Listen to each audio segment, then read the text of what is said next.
मध्य प्रदेश के रतलाम बदनावर गांव में दलित समाज के विशाल चौहान ने अपनी शादी में मंदिर दर्शन करने का दबंगों से निवेदन किया तो दबंगों ने उसे दलित करार देते हुए उसका बहिष्कार कर फरमान जारी किया। चौहान परिवार का पानी भी बंद है, जो इनकी मदद करेगा उसे दंड देना होगा।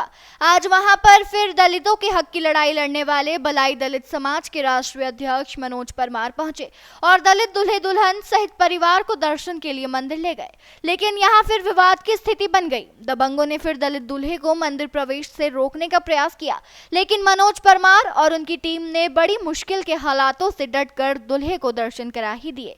यह सब कुछ प्रशासन के सामने हो रहा था और वह मूक दर्शक बने देख रहे थे। इस गांव में शादी समारोह का कवरेज करने मीडिया गई। उस समय पुलिस प्रशासन ने मीडिया को कवरेज करने से दूर कर दिया था। मीडिया संविधान का चौथा स्तंभ है। परमार ने कहा कि मुझे ऐसा लगता है कि हम पाकिस्तान में रह रहे हैं और इस तरह के हालात पहली बार देखने में आए हैं। मैं सिर्फ सभी हिंदुओं से एक होने की अपील करता हूं, नहीं तो हालात यह होंगे कि एक दिन हिंदू का ही खत्म होगा। जो जातिवाद में क्या रखा है, भगवान सबके हैं, सबको हक बनता है दर्शन करने का। और एक बात और कहना चाहता हूँ, पुलिस प्रशासन जिस प्रकार से जातिवाद के पीछे खड़ा था, यह सरासर अन्याय है। देखना यह है कि क्या जातिवाद खत्म होता है।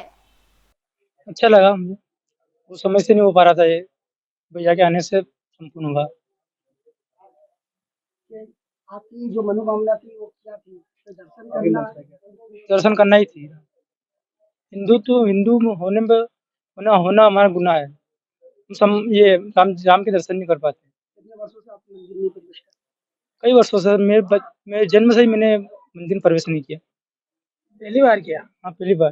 कितनी उम्र है? 25। जन्म के 25 साल बाद पहली बार भगवान श्री राम के दर्शन करें। पहली बार। आपका परिचय संजय चौहान, ग्राम सत्तली। कारण सिर्फ यह है कि हम श्री राम जी के दर्शन करना चाह रहे थे। अगर हम श्री राम जी के दर्शन ना करें तो सारी सुख सुविधा आप भी आए तो आपको जलपान भी कराएंगे वो, और हमें भी कोई यातना नहीं दी जाएगी, हमें भी कोई ये नहीं करेंगे। लेकिन हम अगर मंदिर के नाम पे बोल दे के भाई हमें दर्शन करना, मेरे दूल्हे को, मेरे भाई को दर्शन कराना है, तो उन्हें बहुत बड़ा दुख होगा कि हम नहीं करने देंगे।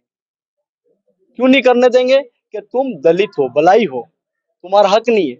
हम कई दिनों से उनके साथ समरसत्ता भाव करना चाहते थे कि यार समझ जाओ कि हम लोग सिर्फ दर्शन करना चाह रहे, कुछ नहीं मांग रहे, आपकी जमीन नहीं मारो, जाएगी नहीं मारो। और मैं एक ऐसा व्यक्ति हूँ, आज पूरे गांव से उठा के देख लो, मैंने चोरी करी, चकारी करी, छीनाली करी, क्या करी जो तुम हमारे साथ ऐसी यातनाएं कर रहे हो?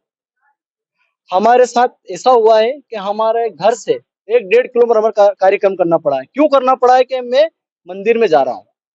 अगर मंदिर में नहीं गया तो पास के जस्ट घर के पास ही जगह खाली है, जमीन उनकी है, लेकिन कई वर्षों से हम काम वहां पे कर रहे थे, समरसत्ता थी। लेकिन जिस दिन मैंने मंदिर का नाम लिया तो उन्हें दुख हुआ कि ये दर्शन कर लेगा, हमारा मंदिर अपवित्र हो जाएगा, मंदिर अपवित्र। और एक दिन ऐसे भाई साहब थे कि उनसे हमने बोला कि हम भी हिंदू हैं, ये हिंदू क्या है भाई, सब जातियों में बटे हो, तुम तो हिंदू क्या है, राजपूत है, तू बलाई है, तो हिंदू का क्या मतलब?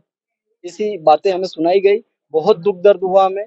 और आगे भविष्य में चाहूंगा कि भगवान प्रभु इन्हें सद्बुद्धि दे, कोई ऐसी चीजें ना करे कि हमें फिर भैया आप लोगों को आना पड़े। आज राष्ट्रीय अध्यक्ष मनोज जी परमार आपके वहाँ आए, किस प्रकार से बताएंगे, कैसे दर्शन? बहुत धक्का मुक्की हुई, प्रशासन से भी हमने निवेदन किया था, उन्हें भी दे के आया था, लेकिन उन्होंने जो देना चाहती थी कि बबलू तुझे सब कर देंगे, हम करा देंगे, लेकिन उन्होंने भी आखिरी में सरेंडर ही करा उनके पक्ष में, ना कि हमारे पक्ष में। उन्होंने कहा कि बबलू जी आप नेतागिरी मत करो। मैं नेतागिरी कर रहा हूँ? मैं सिर्फ दर्शन करना चाह रहा था प्रभु के। तो सारी चीजें आज मुझे ये चीज भी झेलना पड़ी है। देखो, मैं गर्व करूं या शर्म, मेरे को लिए तो कुछ बड़ा आज का दिन बड़ा अचंभे वाला है। कुछ देर के लिए तो मुझे लगा कि हम पाकिस्तान में तो नहीं है। मेरा जन्म हिंदू समाज में हुआ है, हम हिंदू समाज के लोग हैं, सनातनी धर्म को मानने वाले हैं। मेरे दूल्हे का नाम संजय चौहान है, संजय चौहान, जो कि भगवान श्री राम के दर्शन करना चाहता था। इस बात को लेकर 2 महीने से वो लगातार प्रयास कर रहा, संवाद कायम किए हुए। किनसे? गांव के दबंग लोगों से, जो ताकतवर लोग हैं, जमींदार लोग हैं, जागीरदार लोग हैं। इन लोगों से 2 महीने से संजय और उनका पूरा परिवार, उनके ब्रदर, उनकी सिस्टर, उनकी बहन खुद मध्य प्रदेश पुलिस में, इनके जियाजी बीएसएफ में, मतलब हमारे भारतीय सेना में है, वो आर्मी में है, फौजी हैं। उन सब ने काफ़ी प्रयास करे कि भाई हम भी हिंदू धर्म के हैं, सनातन धर्म के अंग है, हम भगवान राम को मानते हैं। यहाँ पर वर्षों से एक कुपरंपरा है कि यहाँ का जो मुख्य मंदिर है भगवान श्री राम का, उसमें अनुसूचित जाति के लोगों को जाने नहीं देते। अनुसूचित जाति मतलब हमारे बलई समाज, रविदास समाज, वाल्मीकि समाज, हम लोगों को जाने नहीं देते हैं। अब घर में कोई शुभ कार्य होता है तो हमारे हिंदू समाज में 16 संस्कार का प्रावधान है। 16 संस्कार मतलब जन्म, मरण और परण। जन्म और मरण के बाद सबसे मुख्य क्या संस्कार है? परण का। तो परण मतलब परनाना, शादी होना। सभी कार्य भगवान की कृपा से होते हैं, भगवान के सानिध्य में होना चाहिए। एक छोटी सी अरदास, एक छोटी सी प्रार्थना, एक छोटा सा निवेदन हमारे दूल्हे ने, उनके परिवार वालों ने पूरे गांव के समक्ष रखा आज से 2 महीने पहले कि साहब हम दर्शन करना चाहते हैं, घर में विवाह है, दूल्हा शादी कर रहे हैं, तो भाई भगवान के दर्शन हो जाए, हमारे को कल्याण होगा, भाई शुभ कार्य में भगवान के दर्शन होना चाहिए। तभी से ये विसंगति चालू हुई। उन्होंने इस परिवार का हुक्का पानी बंद कर दिया। हुक्का पानी बंद का मतलब होता है बहिष्कार, सामाजिक रूप से बहिष्कार कर दिया। इनसे बात करने पर भी जुर्माना लगाया गया। 25,000 रुपये जुर्माना है यदि इनको कोई दूध देता है, इनको कोई नौकरी पे रखता है या इनसे किसी प्रकार का संवाद होता है, काम देते हैं, तो इस तरह का जुर्माना लगाया गया। ये एक तरह का फतवा है। तो आज हिंदुस्तान में 78 साल हो गए। बाकी कल 2 दिन पहले पहलगाम में जो हमला हुआ उसमें इस्लामिक कट्टरवादी आतंकवादियों ने धर्म पूछ के गोलियां मारी। क्या करा? धर्म पूछा। उन्होंने बोला वो कलमा पढ़ते आता नहीं आता, मार दिया। अरे हमें तो हनुमान चालीसा भी आती है, और आती हो या नहीं आती हो, मन में श्रद्धा है ना। अरे हमारे महापुरुष तो मरा जबकि ब्रह्म ऋषि हो गए ना। अरे हनुमान चालीसा आए, राम रक्षा स्तोत्र आए, आदित्य हृदय आए, दुर्गा चालीसा आए या नहीं आए। विषय ये है कि हमारे शास्त्रों में मरा उल्टा नाम जपा जग जाना, वाल्मीकि में ब्रह्म समाना। ब्रह्म के समान कब होगा? जब मरा जपने लगे। और हम तो हरिजन है यार, हरि के जन है, तो हमसे किस प्रकार का द्वेष, हमसे किस प्रकार की नफरत, हमसे किस प्रकार की घृणा और हमसे किस प्रकार की विमनस्यता। हमारा समाज पहले ही समय से डाइवर्ट होते आया, कभी मुस्लिम बना, कभी ईसाइयत गया, इस्लामीकरण हुआ हमारे समाज का। आज हम जन जागरण कर रहे हैं, हम हिंदुत्व का जन जागरण कर रहे हैं, सनातन का जन जागरण कर रहे हैं, हम सनातन का बिगुल फूक रहे हैं। हम हमारे समाज में को आस्थावान बना रहे, श्रद्धावान बना रहे और राम के करीब ले जा रहे हैं। क्या राम के करीब ले जाना पाप है? क्या मंदिर में दर्शन करना गुनाह है? ये गुनाह बांग्लादेश में हो सकता है, ये गुनाह पाकिस्तान में हो सकता है, ये गुनाह अफगानिस्तान और सीरिया में हो सकता है। ये गुनाह अगर हिंदुस्तान में है तो ये हम सबके लिए डूब मरने की बात है और शर्म से डूब मरने की बात है। और ये वाक्य आज हुआ है, ये वाक्य आज हुआ है कि हम सब अनुसूचित जाति के लोग जब भगवान श्री राम के दर्शन करने जा रहे थे तो गाँव के सैकड़ों लोगों ने विरोध किया, मतलब वो विवाद पे उतारू हो गए, खून खराबा करने को उतारू हो गए। हमको कुछ देर के लिए ऐसा लगा कि कहीं हम पाकिस्तान में तो नहीं आ गए कि भगवान राम के दर्शन करने में इतनी समस्या आ रही है। अच्छा, रोकने वाले भी हमारे हिंदू समाज के कट्टरपंथी है। अब उनको क्या जिहादी का नाम दें, आतंक का नाम दें, मैं तो उनको राक्षस, निशाचर, दैत्य, दानव बोलता हूँ।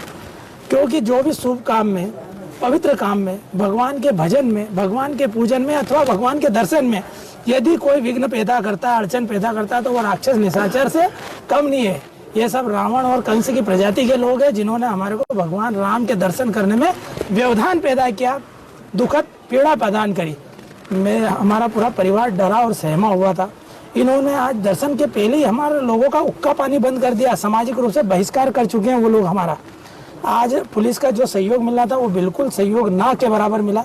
संघ के पदाधिकारियों का सहयोग मिला, बजरंग दल के पदाधिकारियों का सहयोग मिला।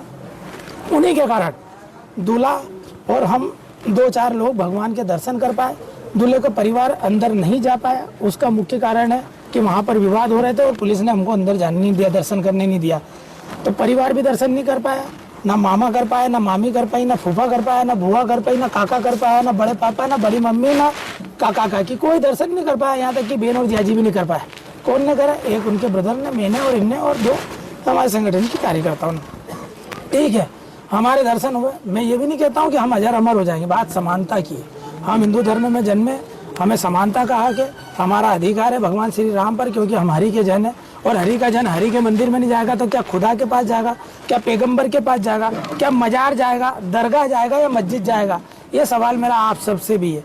ये निरंतर ये घटनाएं जो हो रही है सनातन को तोड़ने के लिए हो रही है, हिंदुत्व को तोड़ने के लिए हो रही है। और मैं आप मीडिया कर्मियों के माध्यम से ये बताना चाहता हूँ कि सनातन को तोड़ने में कोई इस्लामी लोगों का हाथ नहीं है, कोई मतलब वो क्रिश्चियनों का भी हाथ नहीं है। हमारे अपने लोग जिन्हें हम अपना बड़ा भाई समझते हैं, उन लोगों का हाथ है। वो हमारे धर्म को तोड़ने में लगे, हमारे समाज को तोड़ने में लगे। वो धर्म विरोधी है, वे समाज विरोधी है, वे समाज कंटक है, वे देश विरोधी भी है। क्योंकि देश हिंदू राष्ट्र है और हिंदू राष्ट्र में अगर राम को नहीं पूजेंगे तो किसको पूजेंगे साहब हम। इसलिए आज तो मन बड़ा दुखी है, पीड़ित है, व्यतीत भी है। बाकी फिर भी हम आपके समक्ष है और अपनी पीड़ा आपके सामने सबने रखी है। आया क्या मीडिया कर्मियों को, पुलिस कर्मियों और गाँव वालों को तुम्हारा रोका है? लोकतंत्र का चौथा स्तंभ होता है मीडिया। यूक्रेन और रूस का युद्ध हुआ, वहाँ पर भी मीडिया सुरक्षित थी। मैंने मेरी आंखों से देखा आज तक पे, है ना, कि वहाँ पर मीडिया सुरक्षित थी। ऐसे बड़े युद्ध में मीडिया सुरक्षित है, यहाँ तक कि बांग्लादेश वाले मामले में मीडिया सुरक्षित है ना। किंतु हमारे ही गांव में, हमारे हिंदुस्तान में, हिंदुस्तान के मध्य प्रदेश में, मध्य प्रदेश के धार जिले में, धार जिले के बदनावर में, और बदनावर का ये गांव है सक्तली गांव। इस गांव में हमारी मीडिया असुरक्षित रही। मीडिया को भी धमकी दी गई, उनके चैनल छिना लिए गए, उनकी बाइट की ये जो होती है माइक आईडी छिना ली गई और उनको गांव के बाहर कर दिया गया। अगर वो अंदर आने का प्रयास करते तो हो सकता है उनके साथ भी खून खराबा होता। तो इस तरह का खून खराबा जब वो मीडिया कर्मी के साथ कर रहे थे तो सोचो हम आम लोगों का क्या है। हमारा वर्ग तो मजदूरी करने वाला गरीब परिवार है, हम कहाँ 100 करोड़ के मालिकों से लड़ाई लड़ते फिरेंगे। हम तो केवल, हमारा गुनाह केवल इतना है कि मेरे दूल्हा ने राम जी के दर्शन मांगे। यही सबसे बड़ा पाप मेरे वर्ग का है, यही सबसे बड़ा गुनाह मेरे संजय सोलंकी मेरे दूल्हे का है कि इनने राम जी के दर्शन मांगे और हमारे पूरे परिवार का, पूरे समाज का हुक्का पानी बंद कर दिया गया। देखने में आ रहा है कि मध्य प्रदेश में दलितों पर ज्यादा अत्याचार बढ़ते जा रहा है। इसको लेकर आप संदेश क्या देना चाहेंगे सरकार और जनता को? आज नहीं तो कल सुधर जाओ, नहीं तो अगर आप इस तरह का अत्याचार करोगे, विमनस्यता करोगे, घृणा करोगे तो आज नहीं तो 3 पीढ़ी बाद, तुम्हारी ही 3 पीढ़ी बाद या तो तुम टोपी पहनोगे या पहना दी जाएगी आपको टोपियां। तो इसलिए अभी सुधर जाओ, अभी भगवान को, राम को मान लो, नहीं तो बाद में खतना तुम्हारा तलवार के नोक पे हो जाएगा। हम तो मजबूरी में करेंगे, तुम्हारा तलवार के नोक पे होगा, बाकी होगा जरूर खतना तुम्हारा। तुम्हारे यहाँ भी हलाला होगा, तुम्हारे यहाँ भी 3 तलाक होगा। अभी सुधर जाओ। अभी फिर कह रहा हूँ, मैं जोड़ने का प्रयास कर रहा हूँ, मैं सनातन को जोड़ने का प्रयास कर रहा हूँ, हिंदुत्व को जोड़ने का प्रयास कर रहा हूँ। हर समाज में समरसता चाहता हूँ। इस समरसता के पुल को अगर कोई तोड़ता है तो वो अपनी ही पीढ़ियों का, अपने ही वंशावली का नुकसान कर रहा है, सबसे ज्यादा नुकसान।